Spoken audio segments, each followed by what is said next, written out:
ओम शांति। 5 मई 2030 के ईश्वरीय महावाक्य है। आज के साकार मुरली का सार। मीठे बाबा ने कहा, मीठे बच्चे, तुम रूप बसंत हो, तुम्हें बाप की याद में भी रहना है तो ज्ञान रत्नों का बीज भी बोना है, भारत का श्रृंगार भी करना है ना। प्रश्न है, तुम बच्चे कलयुगी गोवर्धन पर्वत को उठाने के लिए कौन सी अंगुली देते हो? उत्तर बहुत प्यारा क्वेश्चन है। बहुत सारे बच्चों के मन का वहम निकालने के लिए बाबा ने सत्य ज्ञान दिया कि तुम बच्चे कलयुगी गोवर्धन पर्वत को उठाने के लिए कौन सी अंगुली देते हो? उत्तर पवित्रता की। पवित्रता की प्रतिज्ञा करना ही जैसे अंगुली देना है। पवित्रता नहीं है तो भारत का हाल देखो क्या हो चुका है। पवित्रता है तो पीस, प्रॉस्पेरिटी सब है। इसलिए श्रीमत पर आग और कपूस इकट्ठे रहते भी पवित्र बनना है। प्रवृत्ति में रहते पवित्र बनना है। बाबा ने पहले भी कहा कि देखिए, घरवार से सन्यास लेकर कोई आश्रम तैयार करने के लिए मैं नहीं आया हूँ, कराने के लिए। मैं आता ही हूँ एक ऐसा पवित्र प्रवृत्ति मार्ग, ऐसा पवित्र गृहस्थ आश्रम, श्रेष्ठ धर्म और श्रेष्ठ कर्म। लेकिन मैं करता तो गृहस्थ को ही स्थापन हूँ, है ना। ऐसे नहीं है कि देवी देवताओं की दुनिया में कोई गृहस्थ नहीं होते, गृहस्थी ही होते हैं, कोई आश्रम आदि नहीं होते हैं।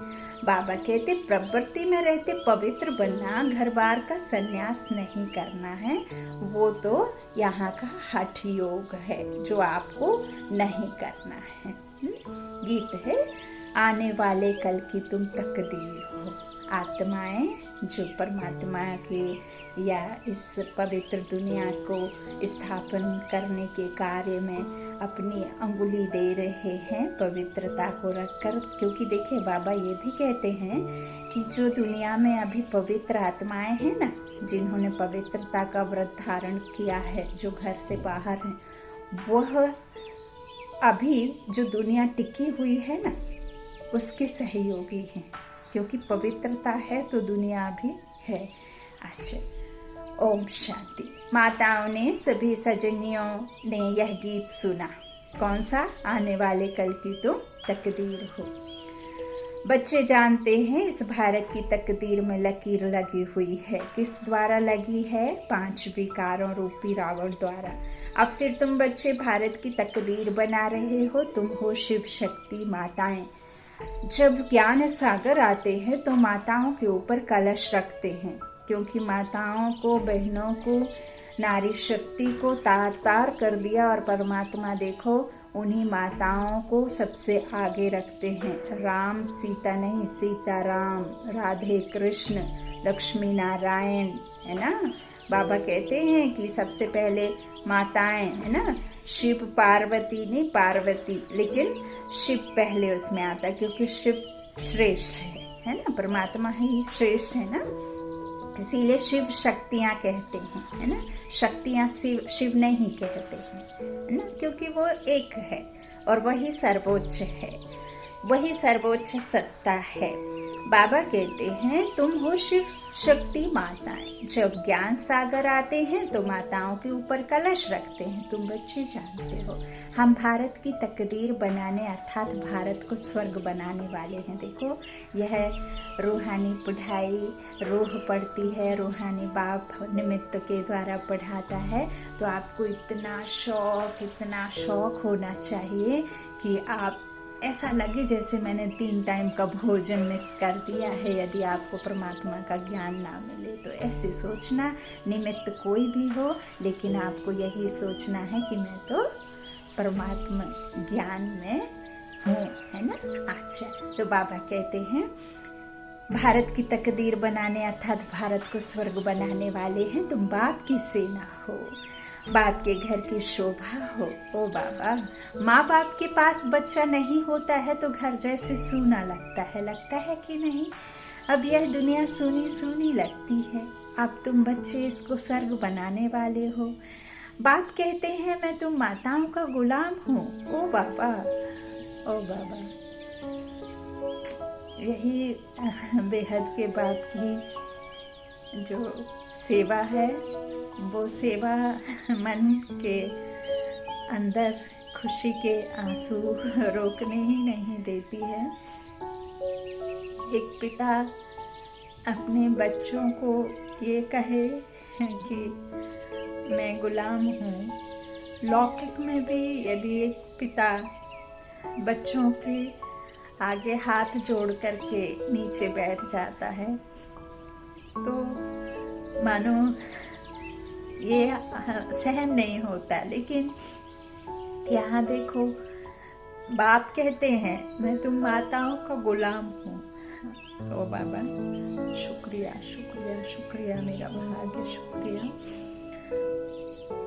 क्योंकि आगे यह माताएं पति की गुलाम थी। अभी भी देखो कितनी गुलामी करनी पड़ती है। आप करते रहेंगे करते रहेंगे करते रहेंगे, एक चूक हो जाती है तो पूरा जितने वर्ष आपने उनके साथ में साथ निभाया वो एक पल में ख़त्म हो जाता है। कितना सहन करती हैं माताएं। बच्चे गलत रास्ते पर चले तो किसकी गलती? पत्नी की गलती, माँ की गलती, है ना। और विकारों से लड़ाई, कैसे कैसे बातें सुनना, है ना। कहते हैं ना, आप पूरे दिन में जितना थकावट महसूस नहीं करते, आप मान लीजिए बहुत मन लगाकर घर में कुकिंग करते हैं, शाम को बहुत शौक से अपने पति के लिए या जिस किसी के लिए भी भोजन बनाते हैं और आप सच्चे दिल से बनाते हैं। लेकिन शाम को जब थाली आपके द्वारा पहुंचाई जाती है उसमें कुछ टेस्ट कम हुआ तो सामने से क्या आता है कि तुम तो कभी सुधरोगे नहीं। तो आपकी पूरी मेहनत करने में जितना आपको शारीरिक श्रम महसूस नहीं हुआ, आप थके नहीं, लेकिन उस एक बात से आप पूरे थक जाते हैं, अंदर बाहर से बिल्कुल एकदम क्या हो जाते हैं, निराश हो जाते हैं, है ना। क्यों? और वही बात यदि देखिए बोलने का तरीका है, यदि वही बात ऐसी बोली जाती कि वो गलती हो गई, लगता है दोबारा नमक पड़ गया, है ना, आपसे ध्यान रखना, तो आपको हिम्मत ज़्यादा बढ़ जाती। दूसरे दिन आप डबल मेहनत के साथ में, डबल खुशी के साथ में खाना बनाएंगे। तो यह बात करने का, देखिए शब्दों को भी चख करके बोलना है। जो आपको नहीं अच्छी लगे वो किसी और से बोलना नहीं, अथवा मौन ही बेहतर है ना। अच्छा, तो बाबा कहते हैं क्योंकि आगे यह माताएं पति की गुलाम थी, उनको कहा जाता है हिंदू नारी का पति ही गुरु ईश्वर सब कुछ है ना। पहले देखो पति के गुजरने के बाद उनको क्या किया जाता था, सती बोलते थे ना। अब तो यह सब रिवाज खत्म हो गया। तो गुरु ईश्वर सब कुछ है। वास्तव में इस समय की बात को फिर भक्ति मार्ग में ले गए हैं। अभी जो परमपिता परमात्मा है ना, वही पतियों का पति है, देवों का देव महादेव है। तो बाबा कहते हैं यह फिर भक्ति में ले गए। परमपिता परमात्मा को ही इस समय कहा जाता है तुमेव माताश्च पिता तुमेव। इस संसार में जो भी हैं, मेरे बच्चों के माता पिता, मेरे पिता के माता पिता, है ना, मेरे माता पिता के माता पिता, है ना, ऐसे कहते हैं ना। छोटा बच्चा आता है तो पूछता है ना, मम्मा आपके पापा कौन, फिर पूछेंगे उनके पापा कौन, फिर उनके पापा कौन, फिर उनके पापा कौन, ऐसे बच्चा क्वेश्चन करते जाता है। तो देखो सबका पिता वो, उसके बाद उसका पिता कोई नहीं, है ना। तो यह बातें बहुत महीन हैं, बहुत मीठे से समझेंगे तो दिन रात कम पड़ जाएगा। 24 घंटे आपके लिए कम है बाबा की बातें करने और सुनाने के लिए, है ना। अच्छा, तो बाबा कहते इस समय कहा जाता है ना, तो परमात्मा को ही तुमेव माताश्च पिता तुमेव, सब कुछ एक है। हिंदू लोगों ने फिर पति के लिए कह दिया है, वास्तव में श्री बाबा है पतियों का पति। तुम तो सदा सौभाग्यशाली बनती हो और यह पति भी अमर है। है ना, अमरनाथ है ना, तुमको भी अमरनाथ अमरपुरी का मालिक बनाते हैं। ऐसे पति को बहुत याद करना है जो तुमको पढ़ाकर स्वर्ग का मालिक बनाते हैं। ऐसे पति को भूलने से रोना आ जाता है। हाँ? दुख में क्यों गए? क्योंकि ऐसे पति को भूले। बाप कहते हैं क्या तुम्हारा साजन मर गया है जो तुम रोते हो? तुमको तो अभी सदैव हर्षित मुख रहना है। हाँ? बेहद का जो पति मिला है, हाँ? देवताओं का मुखड़ा सदैव हर्षित रहता है। मनुष्य देखने से ही खुश होते हैं। कहते हैं ना, इनके घर में तो सब कितने हंसमुख रहते हैं। हाँ, कितनी भी मुश्किल आ जाए कभी इनको उनके चेहरे की मुस्कुराहट को कम होते नहीं देखा, है ना, क्योंकि ये देव गुण है ना। बाबा कहते हैं सदा हर्षित मुख रहना। देवताओं का मुखड़ा सदैव हर्षित रहता है ना, सदा ऐसे ही मुस्कान देते हुए आशीष करते हैं ना दाता। मनुष्य देखने से ही खुश होते हैं। देवताओं ने यह खुशी कहाँ से लाई? संकल्प पर बाप ने ऐसा हर्षित मुख खुश मिजाज बनाया था। अभी पुरुषार्थ करना है तभी तो अविनाशी बनेंगे। बाप कहते हैं रोने की बात ही नहीं है बाबा, ये तो खुशी के आंसू हैं। वाह, ऐसा सलोना साजन मिला है जिससे स्वर्ग के महाराजा महारानी बनते हो। तुम श्रीमत पर कदम कदम पर चलते रहो। तुम जो वर्षन सुनते हो वह एक एक वर्षन लाख रुपए का है। वह विद्वान लोग गीता वेदांत आदि सुनाते हैं तो कहते हैं यह एक एक वर्षन लाख रुपए का है, परंतु ऐसा तो है नहीं। तुम्हारे एक रूप पसंद हो, आत्मा रूप है ना, बाप भी है रूप। फिर उनको ज्ञान सागर कहा जाता है। ज्ञान की वर्षा कराने वाला है, स्थूल पानी की बात नहीं। इसको तो ज्ञान रत्न कहा जाता है। हर एक को यह ज्ञान रत्नों का बीज बोना है। मनुष्यों को समझाना चाहिए कि तुम आत्मा हो या तुम्हारा शरीर है। तुम कहते हो पाप आत्मा, पुण्य आत्मा, देव आत्मा, संत आत्मा।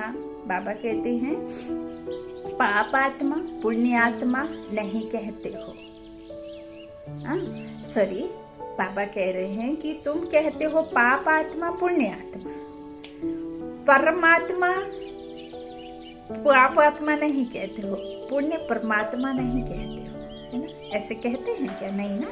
आत्मा पुण्य करती है, आत्मा पाप करती है, आत्मा संत बनती है, आत्मा ही जो है किसी तरह से पढ़ करके वकील आदि बनती, लेकिन परमात्मा नहीं बनता। परमात्मा ये शरीर लेता ही नहीं है। परमात्मा तो आते हैं, शरीर में अवतरित होते हैं, माँ के कोख से जन्मते नहीं। इसीलिए फिर भक्ति में गाया भी गया है कि जिसके माता पिता नहीं है वो है शिव, है ना।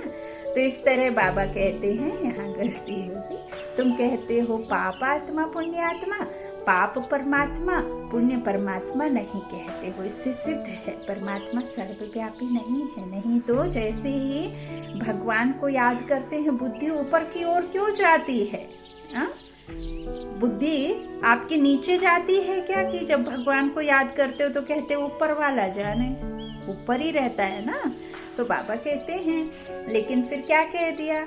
सर्वव्यापी कह दिया। परमात्मा सर्वव्यापी नहीं। माया पाप आत्मा बनाती है और बाप पुण्य आत्मा बनाते हैं। पुण्य आत्माओं की दुनिया को स्वर्ग और पाप आत्माओं की दुनिया को नरक कहा जाता है। सबको पावन बनाने वाला सदगति दाता एक ही बाप है। तो तुम बच्चे इस बेहद के घर के श्रृंगार हो। तुम्हें भारत का श्रृंगार करना है, शारीरिक श्रृंगार नहीं, आत्मा का श्रृंगार, और वह परमात्मा करते। तो बाबा कहते हैं कि तुम बच्चे इस बेहद के घर को श्रृंगार हो। तुम्हें भारत का श्रृंगार करना है। बैकुंठ को वंडर ऑफ द वर्ल्ड कहा जाता है। मनुष्य 7 जिस्मानी वंडर दिखाते हैं। वंडर्स 7 जो दिखाते हैं ना, बाबा कहते वह तो है मनुष्य के बनाए हुए। वास्तव में वंडर ऑफ द वर्ल्ड है बैकुंठ, जहाँ सब आत्माएं सदा सुखी रहती हैं, गाते भी हैं फलाना स्वर्गवासी हुआ। परंतु जब तक बाप ना आए तब तक वहाँ कोई जा नहीं सकता। अब तुम बच्चे जानते हो हम बैकुंठ में जाते हैं। वह जिस्मानी वंडर्स आँखों से देखने के हैं तुमको, तो बहुत बैकुंठ में जाकर अथाह सुख भोगना है। वहाँ रोने की बात नहीं। वहाँ कोई भी व्यक्ति आपको ना तो दुख देगा और ना कभी ये पूछेगा कि कहो कैसे हो। वहाँ ये पूछने की बात ही नहीं, क्योंकि वहाँ दुख होता ही नहीं, क्योंकि कोई दुख देता ही नहीं। बाप कहते हैं तुम परम पिता परमात्मा की सजनी क्यों रोती हो? शायद साजन को भूल जाती हो। साजन को भूल जाना माना उनसे विदाई लेना। सदैव उनको याद करते रहो तो रोने की बात नहीं। बाकी किसका संबंधी आदि मरता है तो रोते हैं। अब तुम जीते जी छुट्टी लेते हो, है ना? लेते हैं ना। मनसा वाचा कर्मणा, हम बाबा से वादा करते हैं पवित्रता का और तन मन धन से समर्पित होते हैं, है ना? तो बाबा कहते हैं जीते जी इस दुनिया से हम क्या करते हैं? छुट्टी लेते हैं तो, लेकिन यहाँ नहीं है, होकर भी नहीं। तो सबसे छुट्टी ले रो रो कर फिर सदा के लिए हंस पड़ते हो, क्योंकि बैकुंठ में जाते हो। यहाँ तो रोने की दरकार नहीं। बाबा ने कहा है अम्मा मरे तो भी हलवा खाना। कौन सा हलवा? यह ज्ञान का। बाबा कहते अब तो सब मरे पड़े हैं, किसका चिंतन करें किसका ना करें, इतने सब मरेंगे। कोई क्रिया कर्म करने वाला भी नहीं होगा। कोरोना में एक छोटा सा आपने नमूना देख ही लिया है, तो इसमें मूंझने की बात ही नहीं है। बाबा कहते हैं क्रियाक्रम करने वाला भी नहीं रहेगा। जापान में बम से इतने मरे, फिर किसने क्रियाक्रम किया? क्रियाक्रम करने वाले भी मर जाएंगे। यह तो भक्ति मार्ग की रस्म रिवाज है। सतयुग में ऐसी बातें होती नहीं। वहाँ तो अथाह सुख। मोहजीत राजा की कहानी भी वहाँ की है। तुमने जन्म जन्मांतर यह कथा सुनी है। अब बाप कहते हैं जो कुछ सुना है वो भूल जाओ। अब सब बाप से सुनो। Hear no evil, see no evil. उन्होंने बंदरों की शक्ल का एक खिलौना बनाया हुआ है। मतलब सब कुछ स्थूल में और झूठ।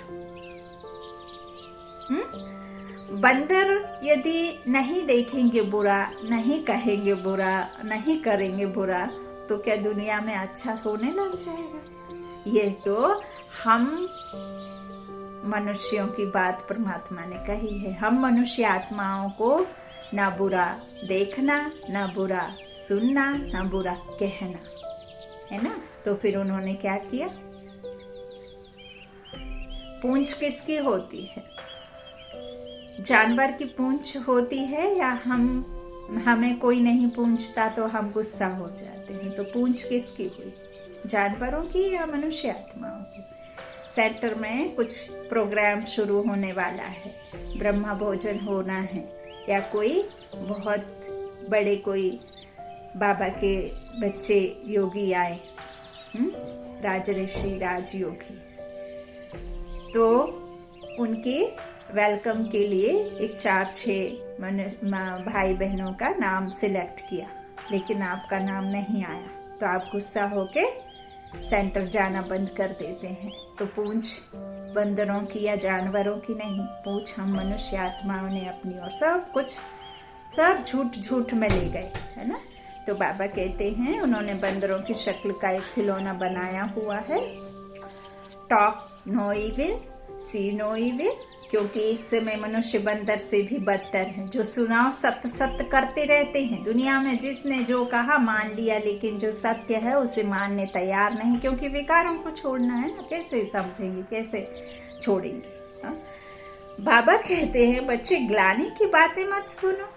हाँ, एक बार मना करो, 2 बार मना करो, तीसरे बार सामने वाले को बुरा लग जाएगा, आपको नहीं पसंद, आप मत सुनो। फोन पर हम घंटों बात कर लेते हैं, मुरली 20 मिनट की 40 मिनट की सुनने में समय नहीं रहता है ना? तो बाबा कहते हैं आत्मग्लानि की बातें मत सुनो। मैं कल्प के संगम युग पर आता हूँ। बाप को तो जरूर आना ही है, तब तो नॉलेज दे। मनुष्य कहते ऋषि मुनि आदि त्रिकालदर्शी थे। बाबा कहते बिल्कुल नहीं। लक्ष्मी नारायण भी त्रिकालदर्शी नहीं थे। त्रिकालदर्शी सिर्फ तुम ब्राह्मण बने हो। जो भी बाबा ने अलंकार दिखाए ना, वो ब्राह्मणों के अलंकार हैं। अष्ट शक्तियां जो बाबा ने हम ब्राह्मण बच्चों को दी हैं, वहां जाकर के लक्ष्मी नारायण के राज्य में, किसी के पास में ये श्रृंगार के तौर पर नहीं रहते हैं। अष्ट शक्तियां यहाँ की हैं। बाबा कहते वहां तो प्रारब्धि प्राप्ति है, वहां इन सब की दरकार ही नहीं है। तो बाबा कहते हैं तब तो फिर नॉलेज में आकर के देता हूँ। बाबा कहते बिल्कुल वहां के यह सब साज श्रृंगार है ही नहीं। लक्ष्मी नारायण भी त्रिकालदर्शी नहीं थे। त्रिकालदर्शी सिर्फ तुम हो। तुम ब्राह्मण बने हो। तुम्हारा यह 84वां अंतिम जन्म है। ऐसे नहीं यह ज्ञान के संस्कार दूसरे जन्म में रहेंगे, नहीं, यह प्रायः लोप हो जाते हैं। वहाँ तो राजाई स्थापन हो जाती है, तो राजयोग की दरकार नहीं है ना। उस पारलौकिक बाप को याद करने की, उससे योग लगाने की, उससे रिश्ता संबंध जोड़ने की दरकार ही नहीं। तो देखो बाबा क्या कहते, मनुष्य क्या कहते हैं, रात और दिन का अंतर है। मनुष्य कहते परमात्मा सर्वव्यापी है, बाप कहते हैं नहीं। मनुष्य कहते हैं कलयुग की आयु अभी 40,000 वर्ष पड़ी है, बाप कहते हैं नहीं, कितने गपोड़े सुनाए, घोर अंधियारा कर दिया है। अब मीठा बाप कहते हैं बहुत मीठा बनो, तुम ईश्वरीय दरबार में ईश्वर के बच्चे हो। तुम्हारा फर्ज है योग लगाना। गोवर्धन पर्वत पर जाएंगे तो वहाँ अंगुली दिखाई है, पर्वत की कितनी पूजा होती है। भारत जब गोल्डन एज बन जाता है तो उनकी पूजा नहीं होती।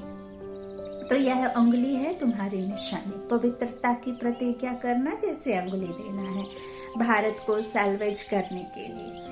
पवित्रता है तो पीस प्रॉस्पेरिटी भी है। पवित्रता नहीं है तो भारत का हाल देखो क्या है। मेहनत है ना। सन्यासी कहते आए आग और कपूस इकट्ठे रह नहीं सकते। शास्त्रों में ऐसा है, परंतु तुम सन्यासियों को कह सकते हो कि हम कैसे आग कपूस इकट्ठे रहते, पवित्र रहते हैं। सन्यासियों को श्रीमत थोड़े ही मिलती है। हम तो अब बाप की श्रीमत पर चलते हैं। उनको मिलती है शंकराचार्य की मत। यह है शिवाचार्य की मत। तुम शिवाचार्य के बच्चे हो, यह कोई नहीं जानते। कहते हैं परमात्मा ज्ञान का सागर है तो आचार्य हुआ ना। वह शंकराचार्य है। सन्यासी बहुत शास्त्र पढ़कर टाइटल लेते हैं। श्री कृष्ण आचार्य कभी नहीं कहा जाता है। शिव का पता ही नहीं, वह बाप को जानते ही नहीं है। सिवाय बाप के और किसी को ज्ञान का सागर नहीं कह सकते हैं। कोई सन्यासी मिले तो बोलो तुम हो निवृत्ति मार्ग वाले हठयोग सन्यासी, हम हैं प्रवृत्ति मार्ग वाले राजयोगी। तुम राजयोग सिखला नहीं सकते हो।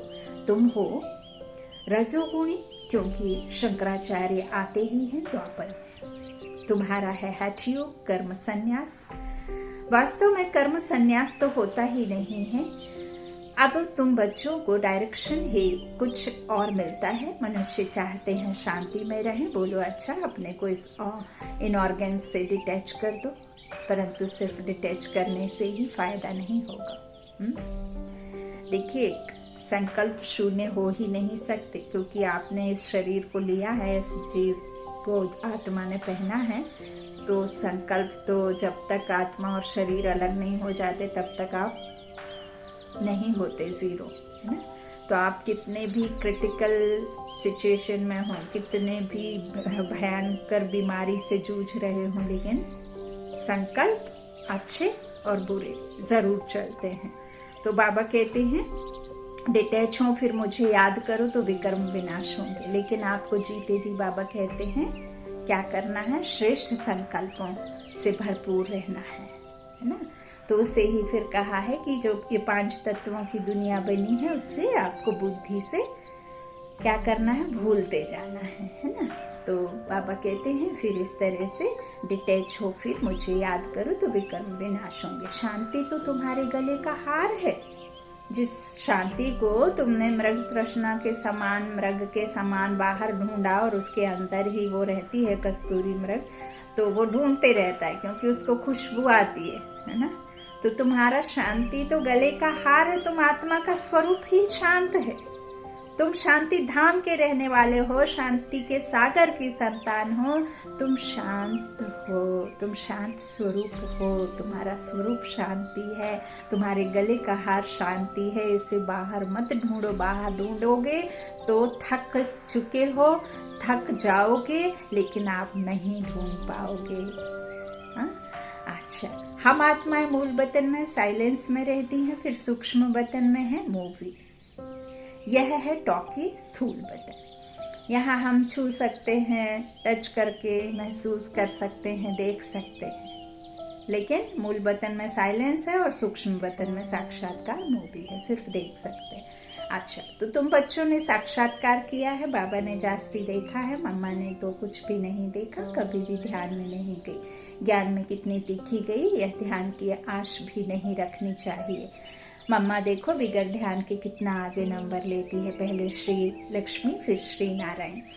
इनके लिए लिखा हुआ है, अर्जुन को विनाश स्थापना का साक्षात्कार हुआ। इस रथ में रथी शिव बाबा बैठ नॉलेज सुनाते हैं, इस रथ को भी नॉलेज उनसे मिलती है। बाबा ने इनको भी नॉलेज दी, शिव बाबा ने ब्रह्मा बाबा को। तो यह खुद भी गीता पढ़ते थे, बहुत कथा करते थे। अब वंडर लगता है शास्त्रों में क्या क्या है। बाप कहते हैं यह पढ़ा हुआ सब भूल जाओ, सुनो नहीं, देखते हुए नहीं देखो, बस हम तो जाते हैं बाबा के घर, स्वीट हो।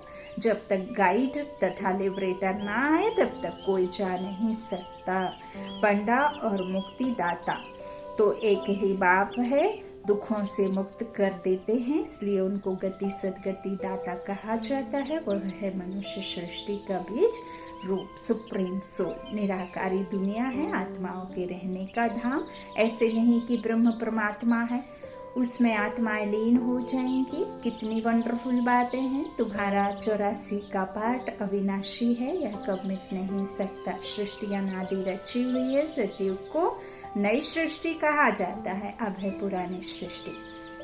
बाकी सृष्टि कोई विनाश नहीं होती, बाप आते ही हैं पतित सृष्टि को पावन बनाने। नई से पुरानी, पुरानी से नई होती है, लेकिन विनाश नहीं होती। सृष्टि तो है ही है, 84 जन्म तो जरूर देवताओं के ही होंगे, फिर कम होते जाते हैं, फिर क्रिश्चियन आदि का भी हिसाब निकाल सकते हैं।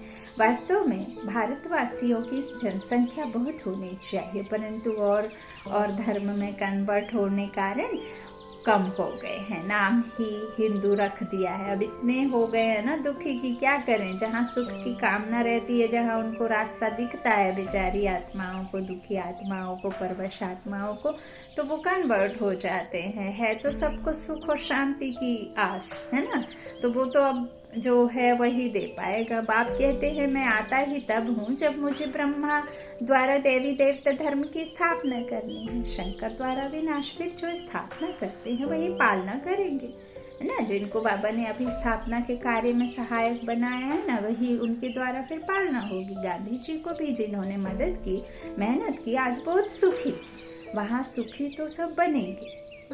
बाकी पद में फर्क पड़ जाता है। जो बाप की याद में रहते हैं और वर्षे को याद करते हैं, वह सूर्यवंशी बनेंगे। कम याद करेंगे तो चंद्रवंशी, नहीं तो फिर प्रजा दासदासी।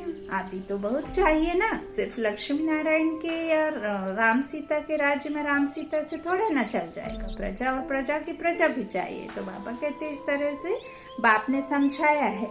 योग बल से ही कोई भी विश्व का मालिक बन सकता है। तुम हो योग बल की अहिंसक सेना। क्रिश्चियन को भी इतना बल मिल जाए तो विश्व के मालिक बन सकते हैं, परंतु लॉ नहीं कहता है। वह बंदर की कहानी है ना, श्री कृष्ण के मुख में माखन आ जाता है विश्व की राजाई का। तो विश्व का राज्य योग बल से ही मिल सकता है। अब आप कहते हैं मैं स्वर्ग रचता हूँ, तुम बच्चों का भी यही धंधा है। फिर बाप की बन स्थापना में मदद करते हैं। अच्छा, मीठे मीठे सिक्के लादे बच्चों प्रति माता पिता बाप दादा का याद प्यार और गुड मॉर्निंग। रूहानी बाप की रूहानी बच्चों को नमस्ते। हम रूहानी बच्चों के रूहानी माता पिता बाप दादा को याद प्यार और गुड मॉर्निंग। धारणा के लिए मुख्य सार, पहला, सदा हर्षित खुश मिजाज रहना है, कभी भी रोना नहीं है। जीते जी सबसे छुट्टी लेनी है, किसी का भी चिंतन नहीं करना है।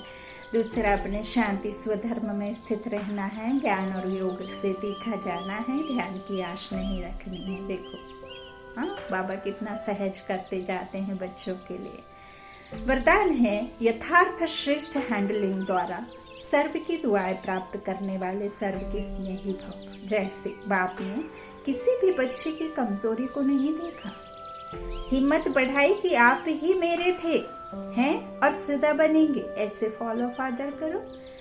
हर एक की विशेषता को देखते संबंध संपर्क में आओ तो आत्माओं से स्वतः आत्मिक प्यार इमर्स होगा और बाप के साथ साथ सर्व के स्नेही बन जाएंगे। जहाँ आत्मिक स्नेह है वहाँ सदा सभी द्वारा सद्भावना सहयोग की भावना स्वतः ही दुआओं के रूप में प्राप्त होती है। इसको ही रूहानी यथार्थ हैंडलिंग कहा जाता है।